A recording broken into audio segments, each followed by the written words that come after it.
Welcome to the Party Invite podcast, where we strive to bring Wait, together hold on. Are you actually starting? Hold on. Oh my god.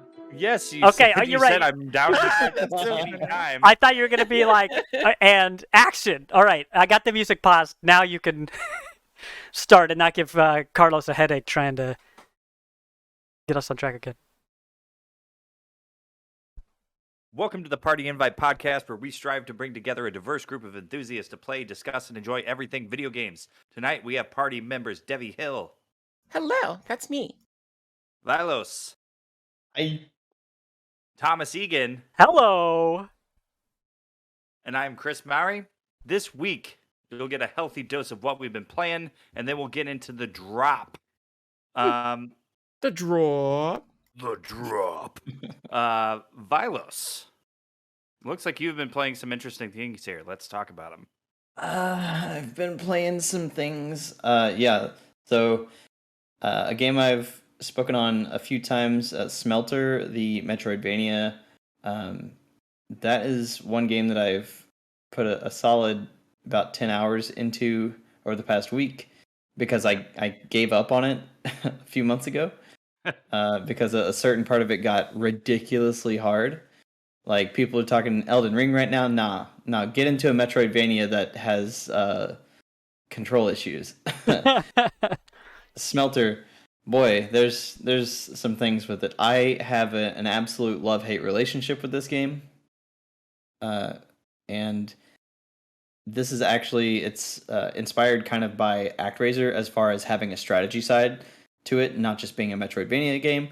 And that's what had gotten me stuck before. Was there's a tower defense sort of section in it, and all of your little people that are trying to protect all these places across this map, they move so slowly, and you have a character that you can attack with, and it takes a solid 5 to 10 hits from your attacks to kill enemies.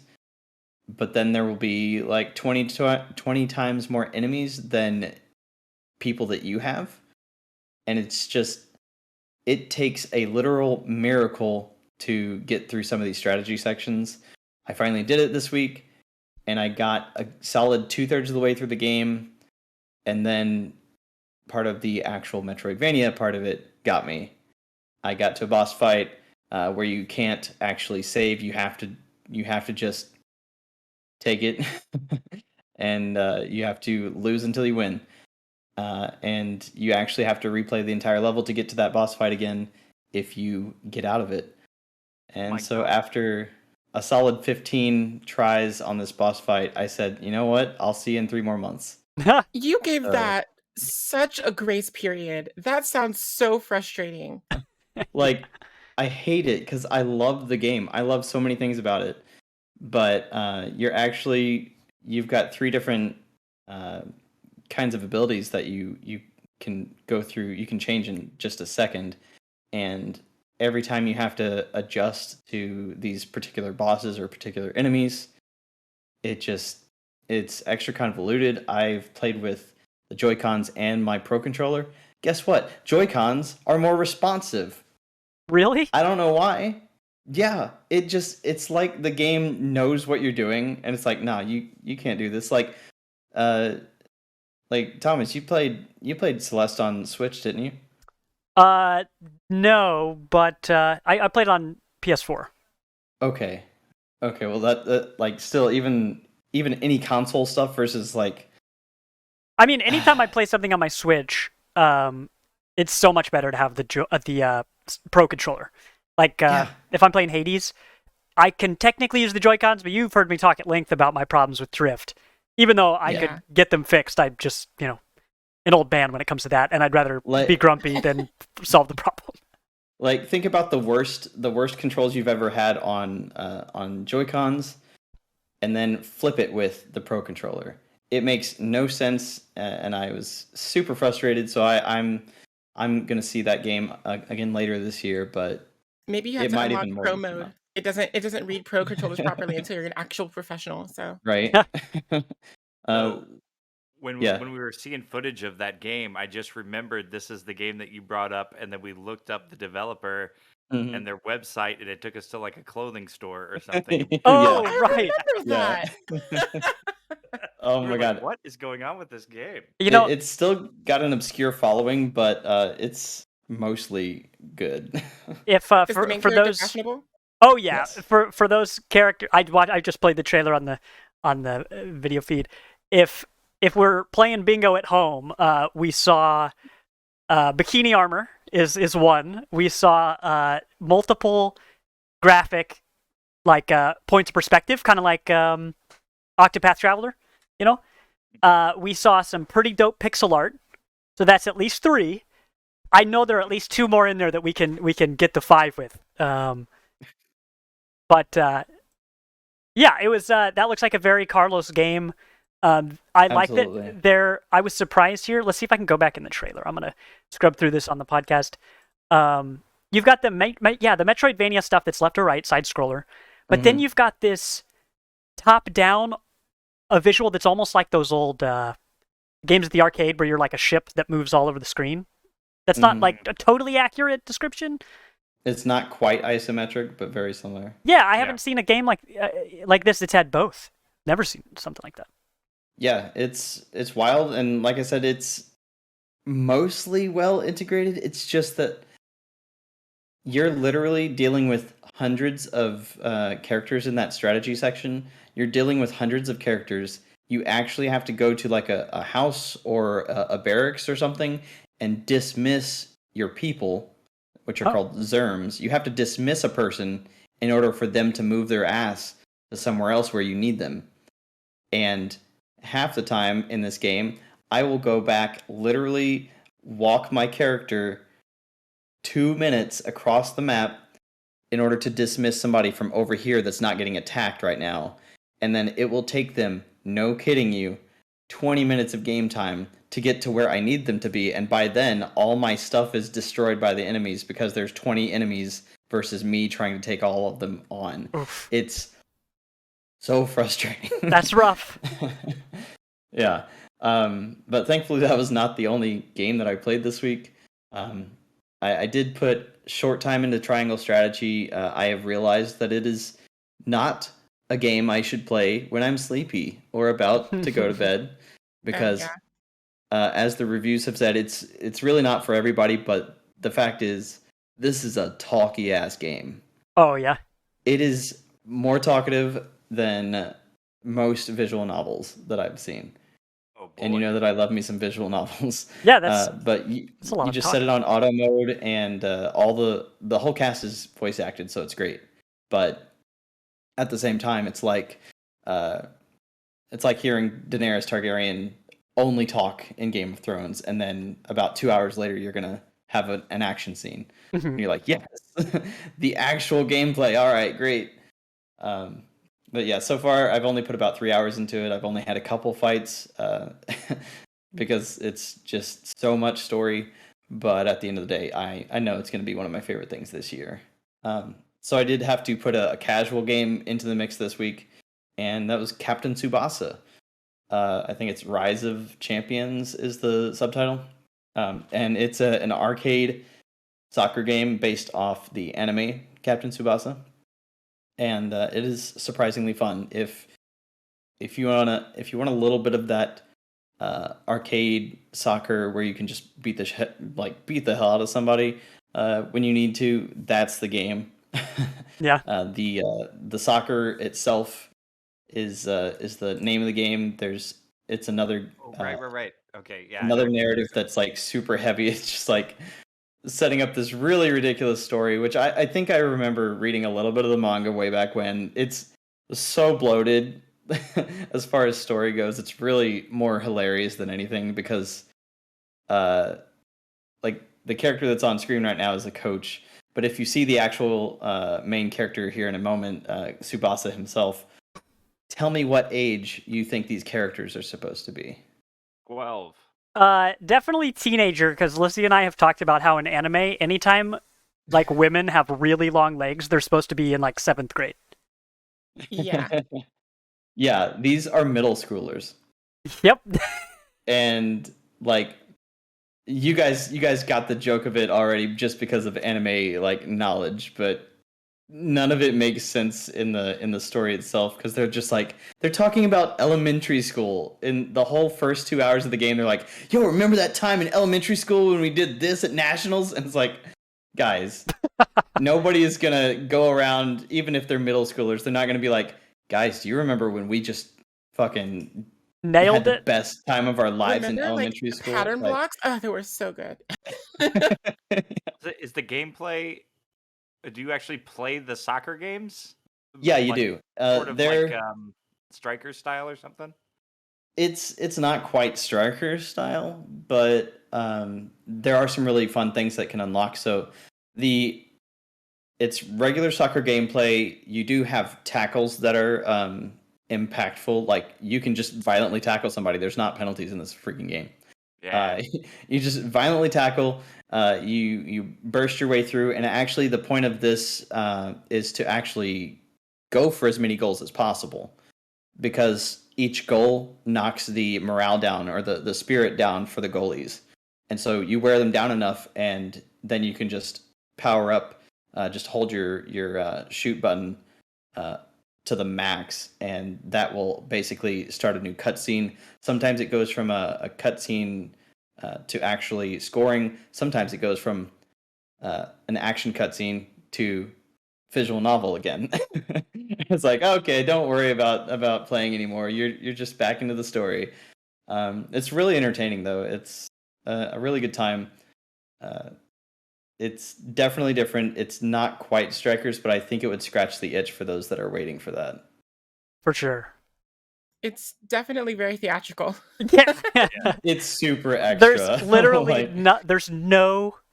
I don't think one of these characters has just walked a single step. Every single thing they've done is like a Falcon Punch.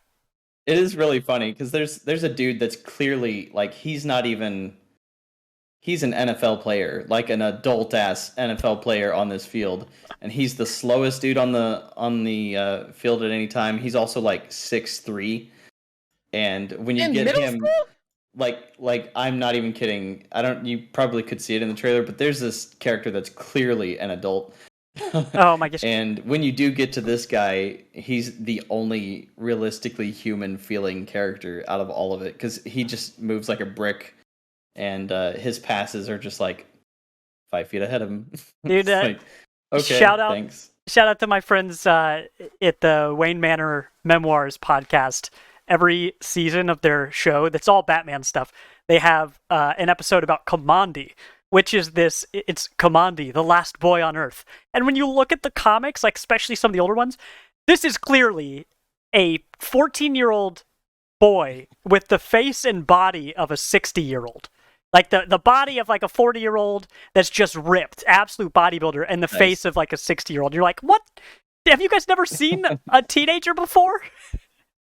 But that reminds me of. You're like, wait a minute, are you really in middle school? That reminds me of the comic that had like Wanda's twins in the bathtub, and they're like baby sized, but they have like full on adult men faces. Yeah. I'm not kidding. Like the story is so extra, it's hilarious. It does drag a little bit because I've only played 3 games, I think, in the first 3 hours.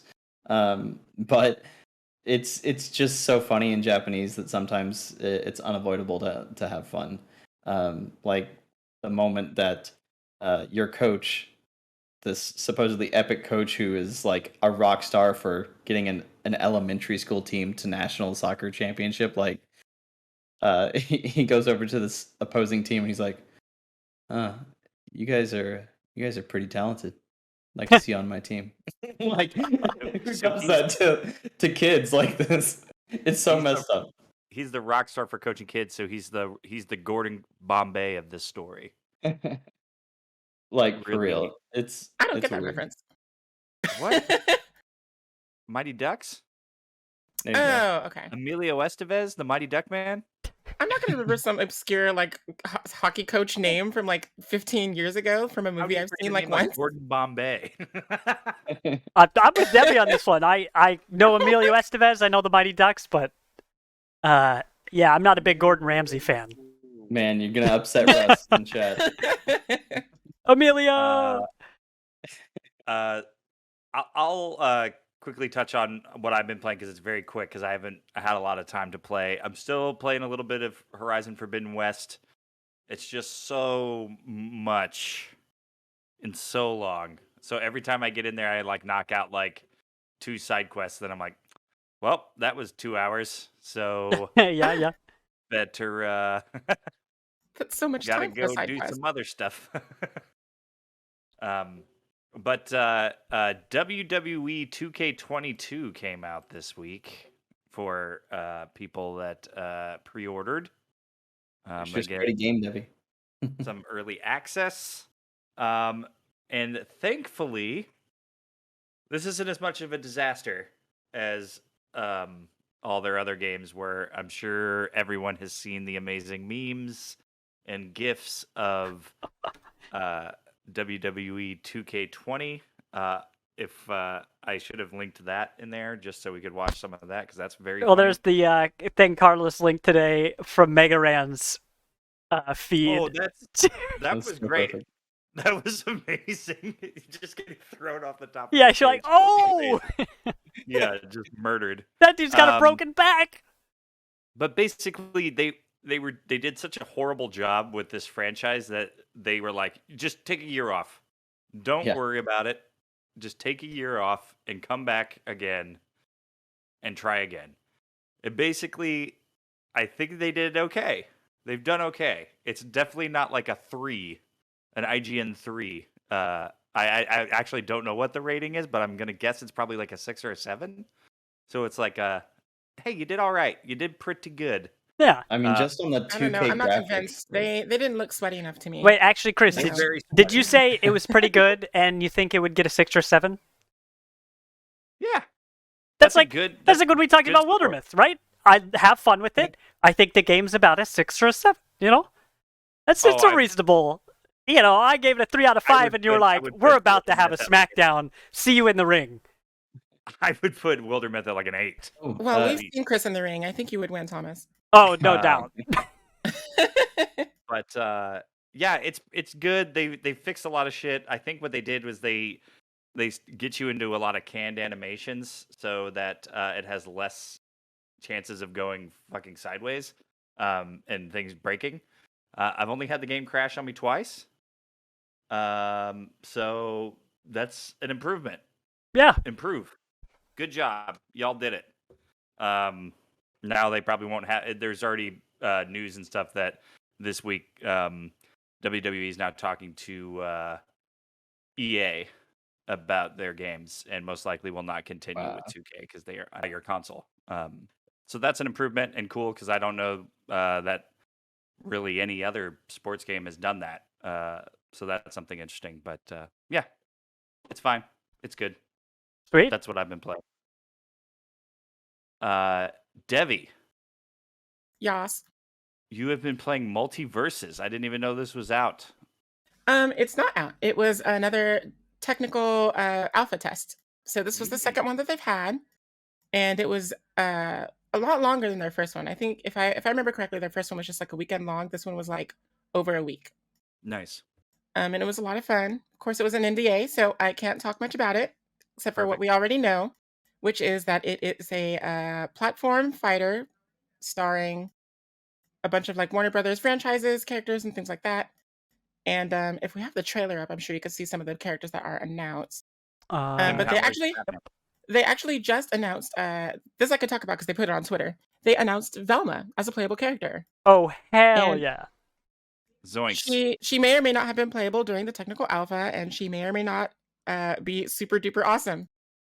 But that's you wouldn't know. Like I wouldn't know. I mean, I wouldn't. There's no way of me knowing. Like I can neither confirm nor deny. It's a secret to everybody. This information. But they really polished up a lot of stuff from the last technical alpha that they had. I can tell that they're listening to participant feedback and really taking it into consideration. What I really like so far is that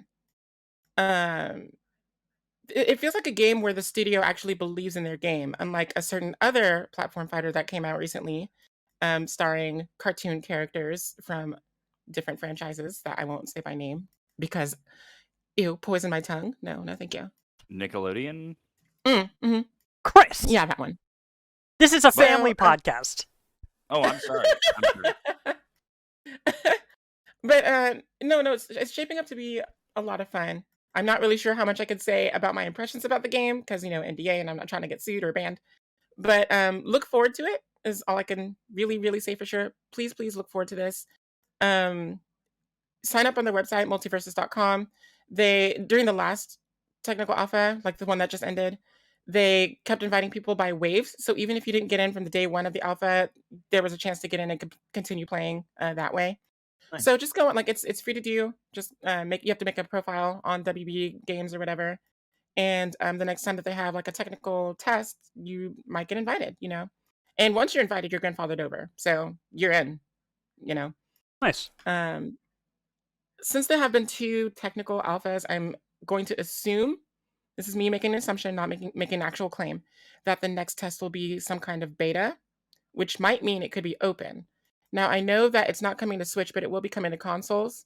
So it could be the test that tests crossplay from PC to, the various consoles that it will be coming to. So the sooner you guys sign up for the beta, the more convenient it'll be, I think. You really want to get in on this because it's so much fun. I can't stop thinking about it. I dream about it. Like, it's so much fun. It will be the smash killer that we've all been searching for. It really, like, that's how I feel. I was about to say, do you think there's room for like this plus Gigabash and all the kaiju stuff that we're getting? Well, the difference between something like this and something like Gigabash is that Gigabash is more of an arena brawler as opposed to a platform fighter. So it's just different enough to where this wouldn't sour the experience that you can have playing Gigabash. Right. And then the other one, Night of the Monsters, whatever it's called, that's just a co-op side scroller. So that's not like a versus thing or anything like that. So yeah, it's a different vibe entirely. So I don't think that this is going to stomp on anything like that. This is definitely something that you can play alongside those, especially since it's going to be one of those like free to play sort of situations, like a games as a service sort of situation. So you can pick it up and put it down whenever you want, like Fortnite, and come back and you won't feel like you're missing out on anything. It's going to be like one of those sort of deals. So cool. Yeah. I will say that now that we're seeing some more video of this, I maybe I just didn't notice this at first, but like the animation is super clean. Oh yeah. And I did love when I think it was Porky got knocked off the edge. It said "meep meep meep." That's all, folks. Well, that was just like a ring out effect. It wasn't actually Porky, but it's like a ring out effect that you can equip to your character. That's cool. Amazing. So you can Love that. you can customize your character in that way. Like when you score a gold in Rocket League, you have a ton of things. Yeah. Based on like what you choose. Great. They put a lot of care into the characters and the way that they move and the way that they interact because like, of course, characters from the same universe are going to interact with each other like really clever ways, but then there are some interactions that you would never guess that people would like talk to each other or whatever, and I can't see what those are. But I will say, if the character is a child, they will have something in common probably. So because there are children characters in the game. I mean, you saw, character in there. I have to be really careful about what I say.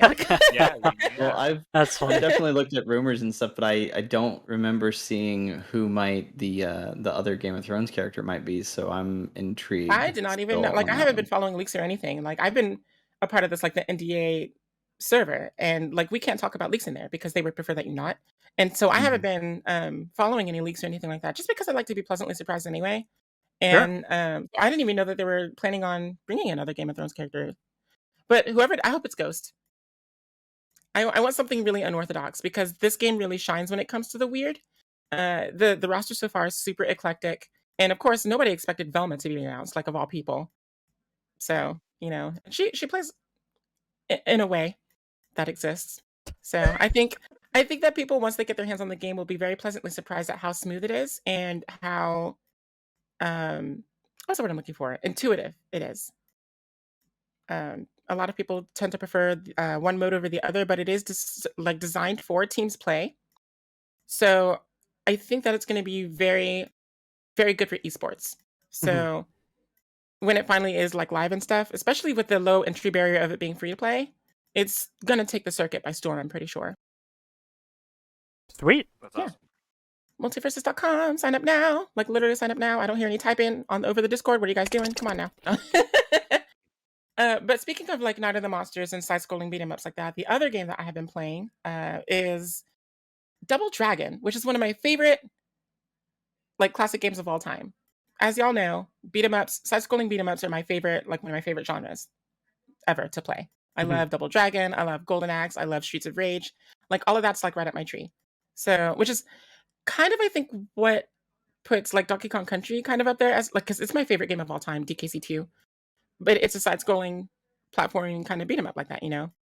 So I don't know what possessed me to start playing this game again. I think it's because I needed something to play at work that wasn't like super time consuming because I am in customer service, so I can't just be like up at the register playing my Switch and Right. ignoring the customer if they come in. You know, I need something I can like pause or whatever. So I was just like, you know what? We have Double Dragon in the arcade, but I can't go back there and play it because, you know, I wouldn't be at the counter. So I just brought it up. I downloaded all the virtual consoles onto my Switch again because I deleted them so I could serve space like in the past or whatever. I downloaded the NES one, the SNES one, the N64 one because I have the expansion pack and the Genesis.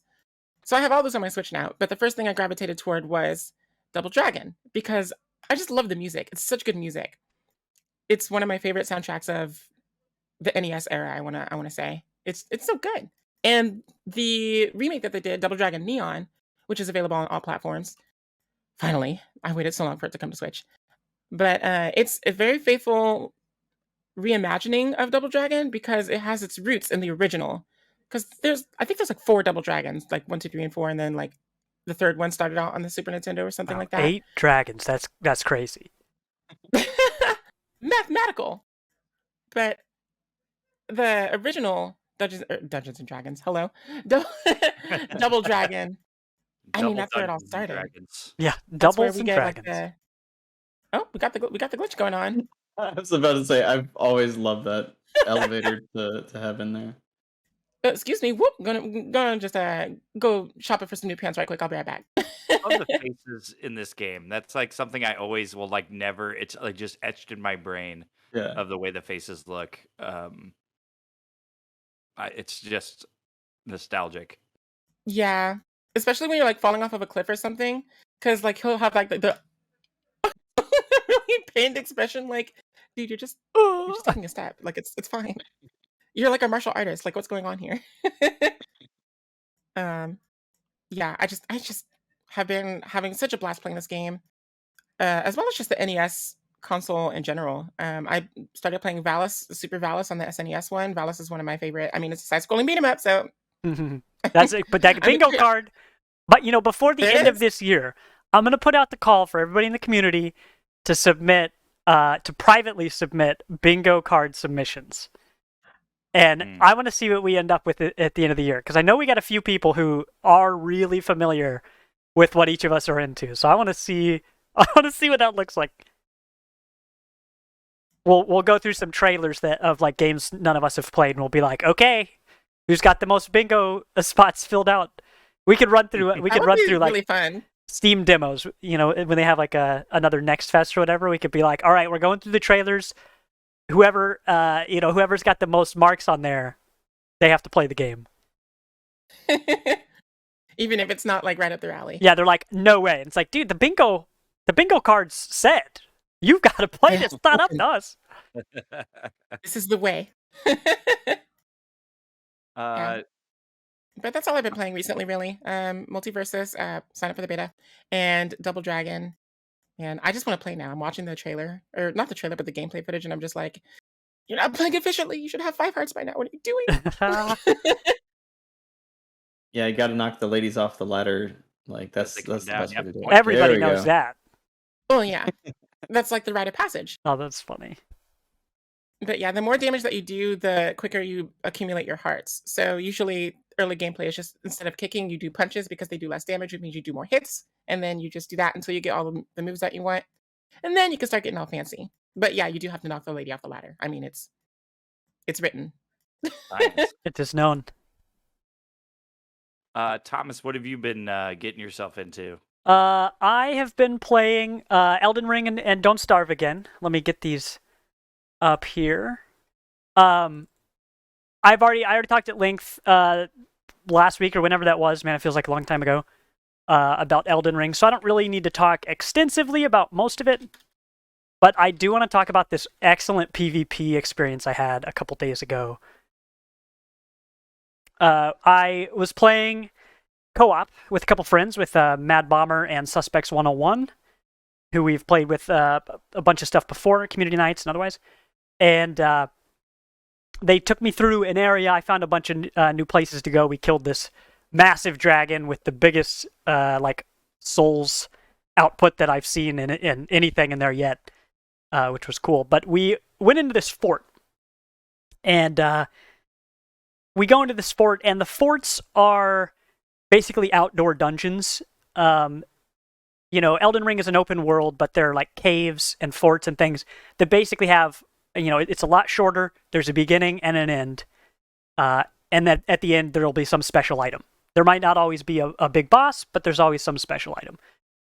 Well, the way that PvP works in this game is you cannot invade someone else's world. You can't appear and then fight them unless either they've been invited, because you can put down like a duelist mark on the ground and be invited as a duelist to fight, or you can invade someone's world where you show up, to kill them without them being able to say anything about it. But you can only invade someone if they have co-op allies in their world. You can't just invade someone who's playing single player. At least, not that I know of. Like, I'm pretty sure it's that way. So anyway, the three of us go into this fort. And for whatever reason, at this fort, people keep invading over and over, which is very uncommon. I've only been invaded a few times in the game, and most of the time it's been NPCs that invade your world. So these humans keep showing up, and we're just whooping them. They don't even stand a chance. They couldn't be any better at the game than me, and I'm not very good at it. But there are three of us and one of them, so every time we just crush whoever shows up. So we go in this fort, we climb up to the roof, we're fighting dudes, and this time, like the third or fourth person that attacks us, I was like, okay, you know what? We've been whooping everybody. Bomber, it's your world. You're the host. As long as you stay alive, then you can just bring us back. It's no big deal. Like, we're expendable. But I want to 1v1 this dude. So the enemy, the invader, he shows up above us. I do the gestures like you do in Dark Souls to like bow to let him know I'm kind of trying to do honorable combat. And so I back way up to let him see where everybody is, and he jumps down. So we go in, we have this 1v1 fight. It lasts a little bit. I end up getting whooped, but it was a real fight. It was the first real 1v1 I've had in this game. And it felt all right. There's a little server lag. The game still has connection issues, but it was a lot of fun. So I got whooped, and so I didn't get to see the rest of the fight, but I got to hear it over Discord. So the guy 1v1's Suspects next, right? And we've watched the Cell games, we've watched Dragon Ball Z, so we know that we got to let this guy eat his sensu beans, for a fair fight. So he heals up, fights Suspects. Well, it's the same thing. A little bit of server lag. Also, the guy's pretty good. Kills Suspects. So now we're down to Bomber, and we're like, okay, Bomber, you got to clutch this. And all we hear in Discord is, well, no! I should have had him, So he got, but the dude deserved it. We gave him a fair shot, and he 1v1'd us 3 times in a row until he beat all 3 of us, and it was dope. You don't really lose anything when you get killed by an invader, like not more than normal, so it wasn't that big a deal. But the whole thing was super fun because, you can't talk to people, you can't type to them in-game. You can only communicate using gestures and stuff like that. So it was cool to, like, convey, hey, we're going to do this 1v1. I'm the weakest, so I'm gonna go first. Then you'll get to the boss after you beat 2 of us. But it was so much fun. It was late at night. We were all staying up way too late, and it was just such a great experience. It was minus the server lag. It was exactly what I had hoped that would be. So that was super cool. Y'all know me. I don't mind losing in games. I don't mind dying. I don't mind failing. I don't mind running it back. So. But it will be different this time. It will be different this time. Yeah, so I was happy to have lost that fight. It was really nice.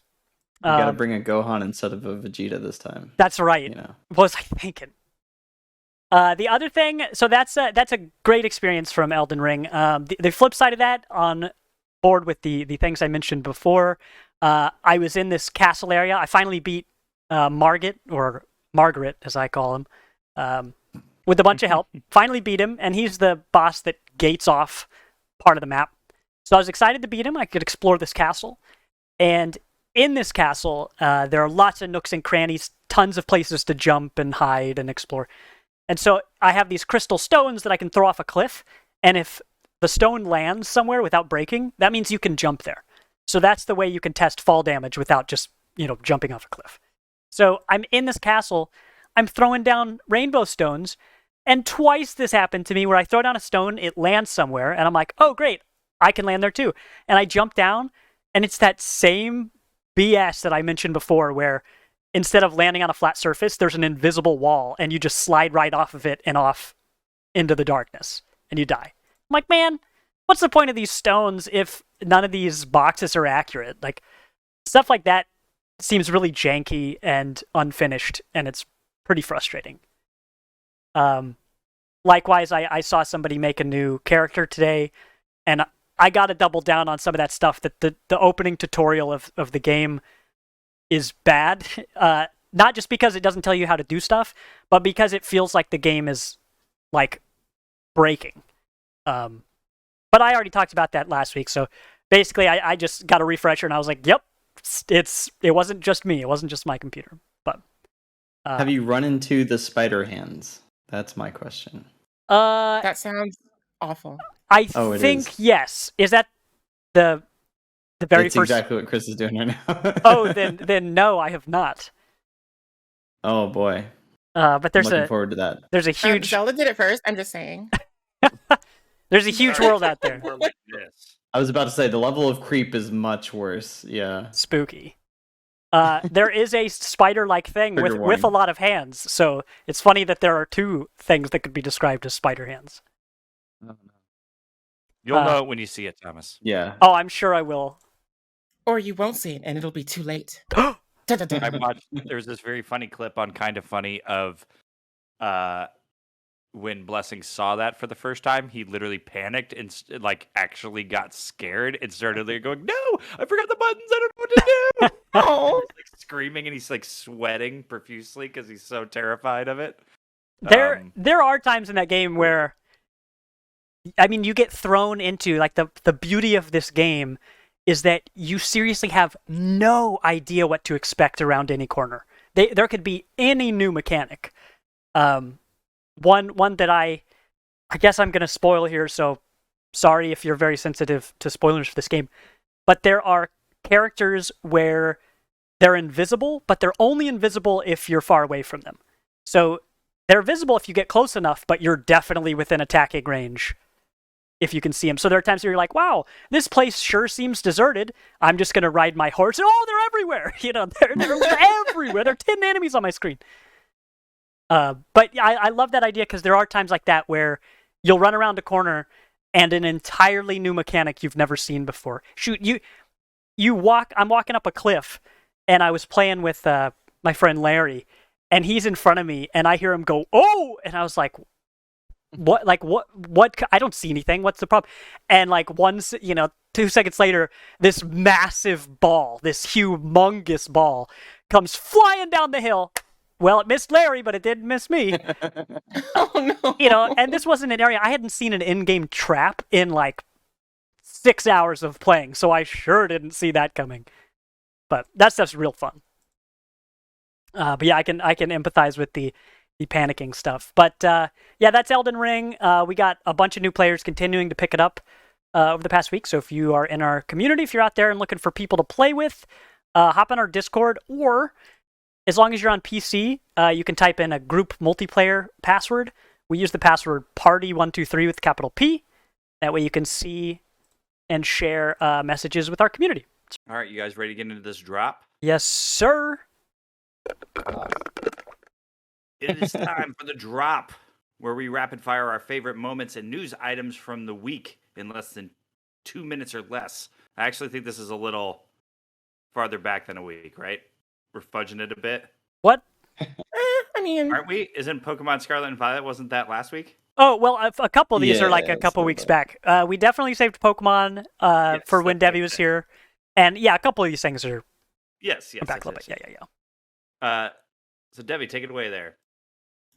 y'all, do we have enough time? Like, no. you know, I have my Pokeball like sitting right here, right? So Actually, you know what? I'm about to. I am doing this for real, for real. This will be the first time I'm putting a real timer up. Oh dang. I'm doing Really? it. I'm wow, doing we it. didn't even time you, Thomas. I know. Well, it's mostly for me. It's mostly for me. Oh, I see. All right. So, for those who haven't watched the Pokemon Day reveal, Pokemon Scarlet and Violet have been announced. Generation 9. It is going to be taking place on what is assumed to be the Iberian Peninsula, like the region is based on. So, Spain and surrounding territories and things like that. And the starters are so cute, y'all. We have a grass cat, Mm-hmm. Sprigatito, and then the others that don't matter. I'm so excited. I really hope, and Carlos, we were talking about this before too, that it evolves into a quadrupedal lynx. It better. Because the Iberian lynx is like, a signature creature of the region. So that's what I'm hoping it'll evolve into. And I think since the fire starter, Foy is based on a ghost pepper, that's what I think it's based on. A, because a ghost pepper? Wow, that's crazy. A ghost pepper. I think it's going to become a ghost type, just like the new Hisuian Typhlosion. So it's going to be fire ghost. I think that would be a really cool combination. But then the water starter, Quaxley, the duck, I think that's going to follow like a Don Quixote sort of theme. So it'll be really interesting to see what kind of design we'll end up with. Are we going to get like the 3 matadors or whatever from like olden cartoon days? What are they called? Do you remember? The 3 matadors with the duck and the chicken and the... Oh, I know what you're talking about, but I am... So I wonder if we're going to get like a design like that or something. I don't know. But the trainers are really cool looking. I love their designs because they look like, they're from the region. And what's really interesting is that they're going to have different outfits depending on which version you choose. So I wonder if that means that the clothing that will unlock as well for customization will be the same way. I really hope not, because I have to get all the fashion. Y'all already know. I got to get all the fashion. I don't know. I want to see what they do with this region, because it's a very beautiful location to choose from, And so all of the culture that's just going to come with that, and all of the Pokemon we're going to see, I think it's going to be a lot of fun. I mean, that's really all I have to say about it anyway. Yeah. 4, boom. 3. Those 5 seconds, they have confirmed it's open world. They just have not confirmed if it's Arceus level combat yet. So that's what we're waiting on. Cool. Wow, that's what you got.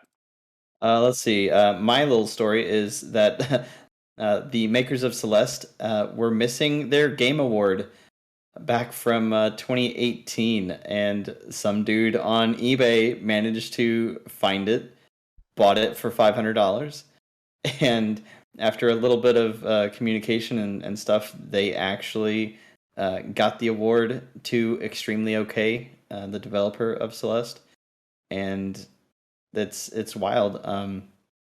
And Extremely OK actually sent the guy that got them the award, sent him some signed copies of Celeste, and reimbursed him for the auction and shipping price for the award. So that's pretty legit.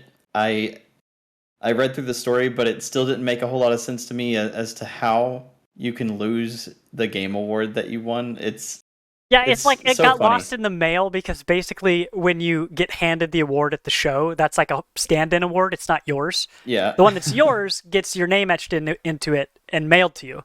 But that one, it just is a blank game award thing. So apparently this one just got lost in the mail. They never got it, and that was that. I can't believe that someone would sell it on eBay. Like, how heartless is that?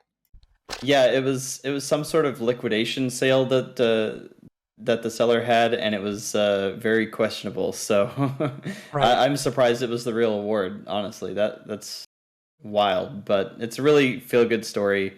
And Extremely OK Games is a studio that everybody needs to keep paying attention to, because they're still working on what is it, Earth something? I think it's Earth something. That's their next game. So looking forward to it. Can't wait for Earth something. I just realized that I totally I like looked at the wrong piece of this doc and like totally skipped over you, Thomas. Thomas, Chris, you gotta don't let him see you sweat. You know. It is Earthblade, by the way. what is your? Okay. It's That's what I behind the thought. scenes action here. Uh, What's yours? let's What do you got here? see. What am I talking about? Overwatch 2. There are all sorts of things we could say about Activision Blizzard, but we're not going to say those things. What we are going to say, hope, is that the alarm is going off for Carlos's Celeste bit. No, it's that Overwatch 2 has a PvP beta that's incoming. This is the first real news we've gotten on this in a while. It's concrete. There's not a day release, but it will be here in late April, which is a pretty short, specific time of announcement. I mean, that is now a deadline for them to meet.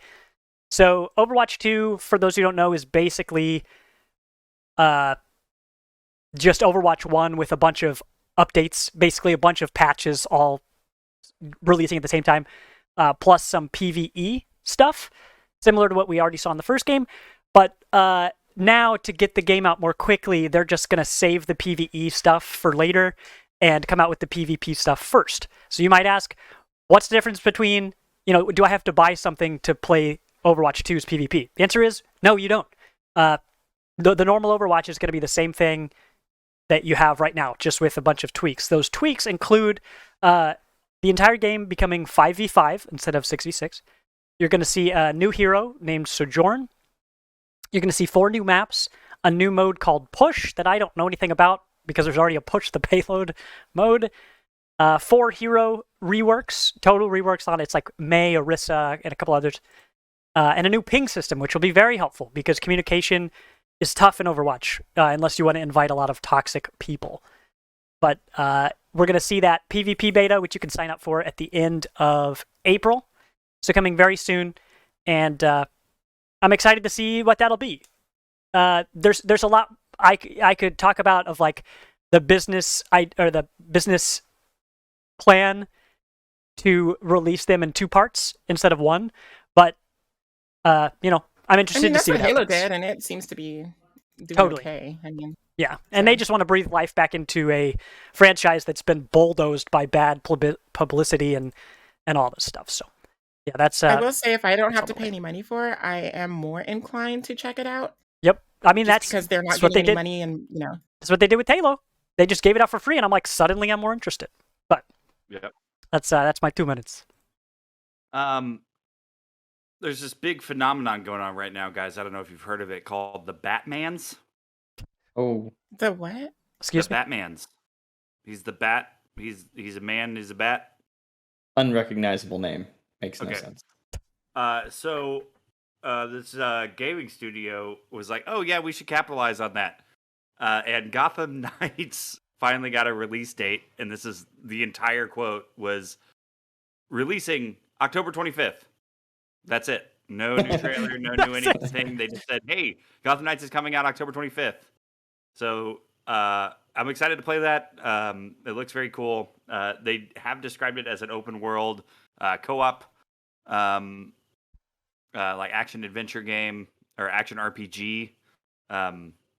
That you're Robin, you're Batgirl. Are you Nightwing, you're Batman, Red but Hood. you're just robbing people? That's crazy. That is You're robbing people. Yep. innovative. And yeah, it's like all based around the Court of Owls. Looks super cool. Glad it has a release date. Do we know how co-op it is? Like, I know it's at least 2 players, but will we be able to play like 4-player co-op with all of us taking up a role? I'm not sure. I know that it is for sure too. Yeah. But I'm not sure about that because I don't know how. There's Yeah, I also feel like they've been back numbers and forth flying on off it. of people and stuff, so I don't know how RPG and weird this is going to get. But we'll find out in October. Maybe we'll find out sooner. Who knows? Yeah. Just not this week. I call Robin. Just saying. I'll take Nightwing or Red Hood, so we're good. I'll play the girl. Yeah, you're seeing video here of the trailer. It looks cool. I'm like, ever since I saw the Batman, I'm like, yeah, I need to be playing some Batman stuff. And they were like, hey, we heard that too, but October 25th. Mhm. So keep waiting. So yeah, that's what I got there. Vilas, what you got next? I also had a release date. This is a quick one. House of the Dead remake. We finally got news of it. We got a slightly new trailer and release date of April 7th. House of the Dead remake, made by the same people, Forever Entertainment, the same people that made the Panzer Dragoon remake. They are not always known for quality, but I loved the Panzer Dragoon remake, so I am really excited for House of the Dead. It looks like a lot of fun.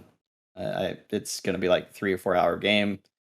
Just nice, enjoyable, bite-sized classic. What platforms is it going to be available on?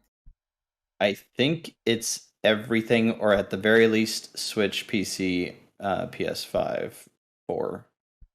I don't remember if they confirmed any Xbox stuff. Can't wait to die to that controller drift. Yeah, A zombie! Wait, what? Although, it's made by Megapickle Games. Is that right? Megapickle. Megapixel. No, I like thought it yours was better. there. Megapickle. Oh. Yeah. I found a message in Yeah, I like Elden it Ring. too. I found a It's message in interesting. Elden Ring that just says pickle, and it has 9,999 upvotes. Oh So, my gosh. I love the internet Perfect. sometimes. yeah. But yeah, definitely look forward to House of the Dead remake if you are wanting to shoot some zombies and not have the consequences of Resident Evil. And I do think they actually have gyro controls for Switch. I'm pretty sure they've integrated them. Oh, that should be fun, actually, yeah. Oh yeah. Thomas, That's me. what you know about that Steam Deck? What do I know about that Steam Deck? The Steam Deck just sent out, what, a week and a half ago, 2 weeks ago? Its first wave of pre-orders, right? So if you pre-ordered and you checked your email in the very short window that they gave you, then you could get your Steam Deck. And there was a big publicity thing of Gabe Newell up here across Lake Washington from me, going out and hand delivering all these Steam Decks to a bunch of people. It was equal parts funny, like charming, and also like cringy, just because it's people who live in Seattle and haven't left their house in 2 years, talking to Gabe Newell, who is a software dude. He's a computer guy. And so that was like funny to see. It was kind of cool because he said he used to have a job as a delivery guy, right? And so that kind of took him back. He's like, man, this takes me back to my roots, because obviously he's not a delivery guy anymore. But that was fun to see. So Steam Decks are out in the wild, and you're probably not going to have Gabe Newell delivering them to your door, though.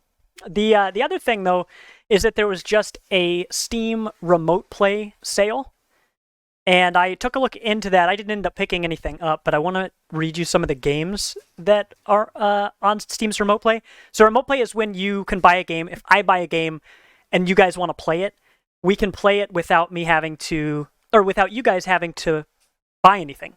Chris, we did that with Wildermyth a little bit, where you can say, hey, I'll stream this to Discord, or, and some of you can watch. Anyone else can just jump in and play. So a lot of the games that are multiplayer that we play anyway, as long as you're friends on Steam, your whole crew can play with you with only one copy of the game. Some of the games are Overcooked 2, Raft, which we've played, Phasmophobia, Sea of Thieves, Rust, Among Us, Payday 2, Dead by Daylight, Divinity Original Sin, Terraria, Rainbow Six Siege, Rocket League, Stardew Valley, and Don't Starve Together. So those are all games that you can play with just one person owning a copy of the game. So I didn't really know about Steam Remote Play until recently, but we're going to start incorporating that into our community nights, so that if people want to get on board, they don't have to pay $20 for a game they're going to play twice, and instead they can just mooch off of my copy, so to speak. But I'm looking forward to that. There are way more games that you can do with that than I ever realized. You know who started that, right? No. Who else but Nintendo? Yeah? They're always innovating something. Mm-hmm. It was with the DS. The first games that you could play with Remote Play were on the DS, mostly like Mario Party, things like that. Wow. Like Mario offshoots, like Mario Kart and stuff like that. So I'm pretty sure they were the first ones to do it. They're the first ones to do a lot of the stuff that we enjoy today. So, I mean, people sleep on Nintendo. Well, they're still using friend codes, so they gotta win me back. Yeah, there's that. they were also the first one to do that. I'm just saying. Oh my God. First. So the next one up, I've got that the Dead Space developer live stream is noon tomorrow, Friday. Dead You should Space. probably tune in. Are Dead they like Space. announcing a new one? It's the remake. It's the remake. And Yeah, so how many remakes are we hopefully gonna we get get this some year? actual footage tomorrow. This is I am the excited. age of nostalgia. That's right. And I so guess. I'm dropping that link in chat. Everybody put a reminder on that YouTube. You are gonna want to see that. I mean that the trailer that we got last year, earlier this year, man, I don't even know. The trailer that we did receive already though was just a major tease. So we've got to see something cool this time. I'm very excited. Vilas, I just noticed in this rundown, we have missed somehow the PlayStation State of Play that happened yesterday. It is nowhere in this rundown except for this Kotaku article here. Well, go for it, Chris. So, Carlos, we're gonna tag team this one. Yes, Okay? yes. So a couple things that I got very excited about that came out of this is Returnal's Ascension update. Basically, allows you. It's going to add like a co-op mode, which is amazing, and like really makes me want to go back and play that game because it's so damn hard. But with a buddy, I think it'll be much better. And a new area. It's like a huge tower that you have to work your way up, floor by Ooh. floor. So that is very cool. There was also, I can't believe they're doing this, especially with the other Ninja Turtles game coming out, but the Cowabunga TMNT, the Cowabunga Collection. I'm gonna try to read all these off very quickly, okay? Because there's so many. Go. Teenage Mutant Ninja Turtles Arcade, Teenage Mutant Ninja Turtles Arcade, Turtles in Time, Teenage Mutant Ninja Turtles NES, Teenage Mutant Ninja Turtles 2, the arcade game, NES, Teenage Mutant Ninja Turtles 3, the Manhattan Project, NES, Teenage Mutant Ninja Turtles Tournament Fighters, NES, Teenage Mutant Ninja Turtles 4, Turtles in Time, Super Nintendo, Teenage Mutant Ninja Turtles Tournament Fighters, Super Nintendo, Teenage Mutant Ninja Turtles The Hyperstone Heist, Sega Genesis, Teenage Bro, what? Mutant Ninja Turtles Tournament Fighters, Sega Genesis. I don't know why you have to have all of these if they're the same. You Teenage have Mutant to. Ninja Turtles Fall of the Foot Clan, Game Boy. Teenage Mutant Ninja Turtles 2, Back from the Sewers, Game Boy. Teenage Mutant Ninja Turtles 3, Radical Rescue, also on the Game Boy. That is some Vigi. That is a collection. That is Yeah. ridiculous. That's I'm excited for 13 the games. tournament fighters because it's gonna have like online, like actual play, like online play. So it's like basically Street Fighter, but with Ninja Turtles, it's like a 2D fighter, and it's Yeah. gonna have online play. I'm super excited to see what kind of community grows out of that. Well, Debbie, your Chris, your let me say this real quick. I think your bingo card is that you will read whatever's in front of you. Teenage yes. Mutant Ninja Turtles this thing. Teenage Whatever Mutant is on Ninja the Turtles. prompter, he will read. Debbie, your lovely the apple of your eye, Gigabash, is coming to PS4 and PS5. Yes. For some anime nerds, there's some JoJo's Bizarre Adventure All-Star Battle. That trailer was hilarious. Little fighting game action. Carlos, what else stuck out to you at this? Yeah, we just prior to the state of play, we actually had the delay, and then we got a trailer for Forspoken. So official release date now October 11th for Forspoken. The new trailer wasn't much of anything different, but I'm still excited for it. Ghostwire Tokyo, super hyped for just because of how weird it looks. It's officially coming out March 22nd. And the big ones is that Square decided to really show up at this state of play for some reason. Did they? I mean, did they show up? I think they did. I mean, Everyone this is some really agrees. good titles that people have been waiting for, like new iterations on. So Valkyrie Elysium. So I think it's the fourth Valkyrie profile game was announced officially, but that's basically all we got. I mean, it was gigantic tease. There are definitely people that'll play it. But then the Dio Field Chronicle, which I will say, the map starting the trailer as well as the voices, it's so much of a rehash of Triangle strategy already, just with this trailer that we saw. But that's for another day. But Dio Field Chronicles actually coming to all systems, so I don't know what they're doing. But Dio Field Chronicle is a strategy game that's not quite Triangle strategy technically. It's a little more towards the Fire Emblem side of things, but for those that don't have that on the PS5 and stuff already, like, this could be a killer app. And the footage we're watching right now is of Forspoken, correct? Correct. Yes. Yes. There was also, what else do we have here? The Stranger of Paradise. Sure. Yeah, that comes out in a few days. I did think it was hilarious that Exoprimal brought the trailer was the very first thing we saw of State of Play, and there were a ton of rumors on Twitter about Dino Crisis, and they were instantly shattered, and it was hilarious. This trailer for Exoprimal literally dropped dinosaurs out of the sky from portals. That's what I'm talking about. It was so funny. It actually does look cool. Yeah, it looks like a mixture of Anthem and Earth Defense Force, with just a stupid amount of dinosaurs. I don't know why they're falling from the sky though, because it's really dumb, but it does look fun. No, that's playing with portals.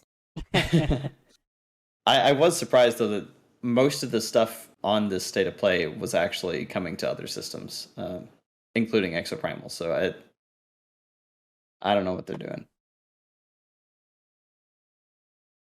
Yeah. All right. It was I think it was a kind of a mass State of Play, but there's some interesting stuff in there. Thomas, do you want to kind of combine your last two here, since they're both Elden Ring related? Sure. The first one's short and sweet. It is that with the release of Elden Ring, SKS Props, which is local to Kansas City, they made a super dope Elden Ring Bloody Wolf cosplay set of armor. Let me see if I can get this on your screen here. And definitely shout out to SKS Props if you go to their socials, especially on Facebook. Yeah, so they always put out some really great stuff. They actually had some really cool photos today of the dragon scales that they made. They made like individual scales like this big to make up his entire like skirt thing, armor skirt. It is awesome. Pretty dope. So that is amazing. That there's another shot of it, and then here's another closer one to the headpiece. So those are crazy. So he took 35 days to make that. Everything is handcrafted, and there are hundreds of individual pieces. But he was commissioned. Let's see, from Software basically. This was a picture that was put at like a GameStop to show this thing off. But this thing is dope. But SKS Props does a whole bunch of stuff, and you should absolutely go look them up on socials. But that guy's very talented. The other thing is there's a whole conversation about accessibility with Elden Ring that's gone all sorts of different ways. And until I read this article, let me see if I can get it in front of me.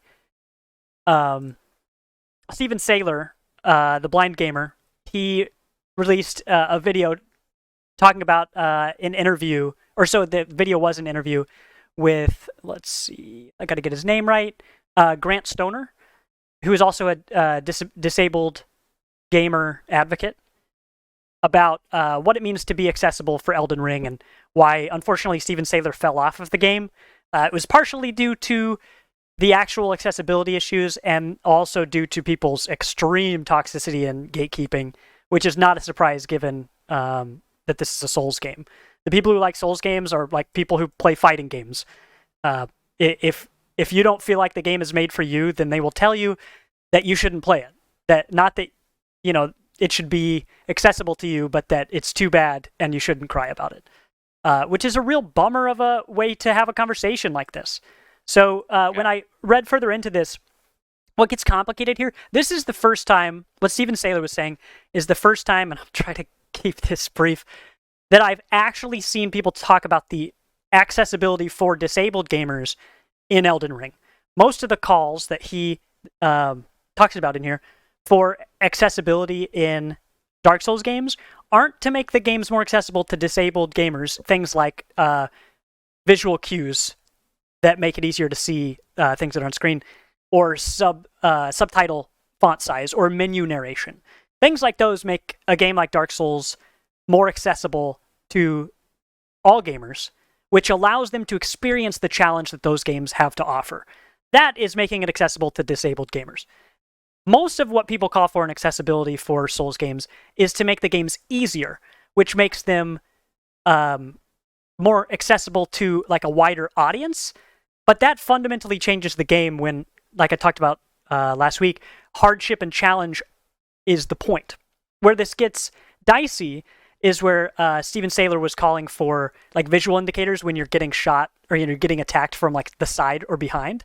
But the problem there is that you're supposed to not know that you're being attacked from the side or behind. So where that in other games would absolutely be an accessibility issue where you just add it in. This is tough because that is specifically what the game is. That's the challenge that I have as well. So basically it's, are we breaking down barriers to allow everyone to experience that challenge, or are we reducing the challenge to allow more people to experience it? Because those are two different things, and that's made this conversation pretty complicated. But anyway, go listen to Steven Saylor's conversation with Grant Stoner online. It's the most useful part of that conversation I've seen online. Yeah, and he does a lot of great content for Xbox as well. If you jump on his Twitter, you're gonna get into some really great conversation and some toxicity from opposing people. But definitely, he brings up a lot of great stuff for sure. Yeah. Is it on Game Pass? I feel like everything he does get to Game Pass eventually. It's like, you know what, Major Nelson, just put Steve on the service. Well, so I think one of the reasons that might be is Microsoft has a lot of disability advocacy in everything they do because of the adaptive controller, which you know, I've already gone well over my 2 minutes here, but that's totally not a coincidence that a lot of the stuff he does ends up on Game Pass. I think it does mean. I mean, that goes to show that Microsoft is actually working with people who have the needs to provide the service correctly. Devi, for our last news item, is it some sort of special day today? Mar 10? No, no. It's just another day in March. You know, I guess it's right before the Ides, so like, watch your back, look out for assassins and whatnot. But it's Mario Day. Mario Day. So if you are not initiated, Mario Day is March 10th because, you know, Mar 10 looks like Mario, especially if you write it out in certain kinds of fonts. So Nintendo has taken to celebrating Mario Day by offering some games on sale. Ooh, which is like a cardinal sin for Nintendo. Putting something on sale, like a first-party IP. Some people will tell you that's illegal. Right. Especially in Nintendo land. So, I mean, y'all need to snap this up. If you do not have these games, I'm just going to quickly run through the list of some of the games that they have on sale. They do have Mario Rabbids Kingdom Battle on sale for $10 as opposed to $20, so that's half off. Or you can get the physical one for $15. But that's a really good deal, especially with how good that game is. If you like XCOM, if you like just like strategy games like that, this is definitely a good pickup because that game is charming as it is challenging. We also have Super Mario 3D World and Bowser's Fury for $40, which is $10 off of the $50 price. You can get that at Amazon, Target, or Nintendo eShop for that price. We have Mario Kart 8 Deluxe for $40, which is $10 off, which is actually a really good time to pick it up because they're going to be coming out with those, like the DLC, the new 48 courses or whatever. The first wave of that is dropping this month. So if you want to get started on that, now's a good time to get it on the discounted price for Mario Kart 8 Deluxe because they're going to be rolling that out in waves. So yeah.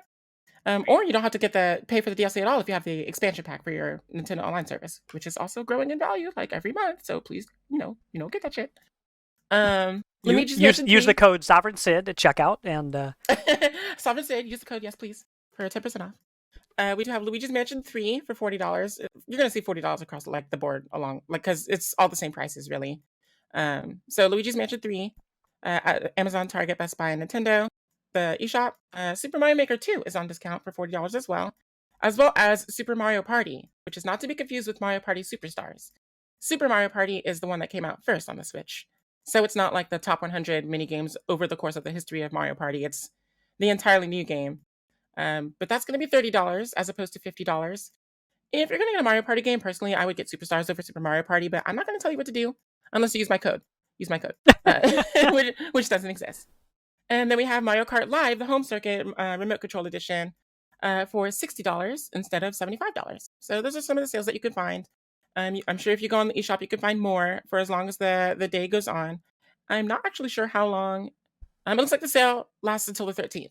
So if you are on the fence about some of these things, you still have some time to think about it before making or not making your purchases. Yeah, you've got at least until Mari Day. Marie Day. Yeah. There you go. But yeah, Mario Day, it comes every year. So I'm actually really surprised we didn't get any announcements on like the Mario movie or anything related to that. But we didn't get one on the movie, but I saw the picture. I didn't click into any information, but it looks like there will be a Super Nintendo Land in Hollywood Universal whatevers. Studios. Oh yeah, Universal Studios. Oh, it is Universal Studios. Okay. Yeah, I've seen what they've done in Mario Land Japan. Oh my god. The interactive Princess Peach. I would literally die on the spot. That's my one goal. I have to meet Princess Peach. I don't care what else. I don't care what else. Whatever happens to me after that, nothing else can top that. If that's it for us, then the last words that I'd say about our community stuff, please check out our Discord if you're somebody who likes actually grouping up for games. Our Discord's the best place to be. If you want to lurk or chat with people, share memes and all that stuff, check out our Facebook group. You can find links to both of those things on our website, which is partyinvite.games. You can expect to see a bunch of stuff hit our YouTube soon, those demos from Steam Next Fest, among other things. But we'll have more community nights in addition to the Tuesday night Project Zomboid, which is available to play even if you don't see me streaming. Wednesday nights we play Don't Starve fairly often. And now we'll start adding a lot more of these games that are on Steam's Remote Play to the mix. So if you want to play but you don't want to pay any money for a game, perfect. You can play as long as you RSVP. We'll save a spot for you. So keep an eye on our socials, again, especially our Discord and Facebook group. And we'll keep you up to date with those.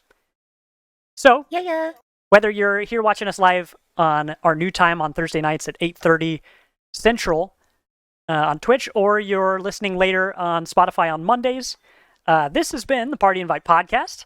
I was Tegan. We got Vilos, Sovereign Sid, and Carlos and Chris. We liked Vilos so much we had to say his name twice. Thank you for watching, listening, and supporting us. And you can find more of our content on our website. We will catch you guys this weekend for brunch special, as always. And y'all treat each other good. Catch you next time. Bye. Later.